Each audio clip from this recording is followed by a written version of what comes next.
Magandang umaga mga kapamilya. Magkapet pandasal muna tayo.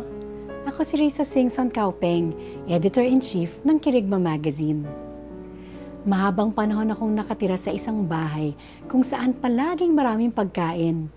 Iba't ibang uri ng chichirya at kakanin ang laman ng isang maliit na mesa sa tabi ng hapagkainan. Naalala kong palaging merong isang klaseng mani na tila hindi kami nauubusan at di ko man lamang ito tinikman. Matagal na akong hindi nakatira sa bahay na yon nang nakatikim ako ng mani na kinakain ng isang kaibigan.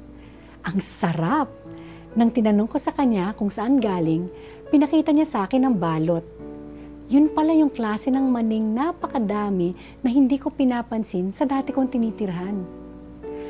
Hay, kung alam ko lang ganun kasarap yon, dati ko pang nilamon ng mga maning yon.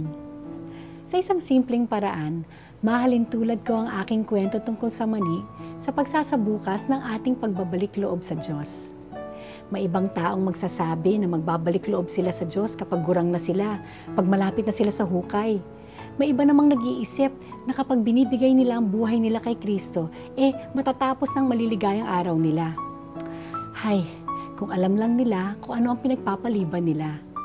Isipin mo na lang lahat na grasya, himala at biyayang pinapalampas natin kapag pinapasabukas natin ang paglapit sa Panginoon. Bakit ka pa mag-aantay kung maaari mong matanggap ang lahat na ito ngayon din? Manalangin tayo. Jesus, ayaw kong pagpaliban ang iyong mga kaloob at grasya. Tinatanggap kita ngayon din. Amen.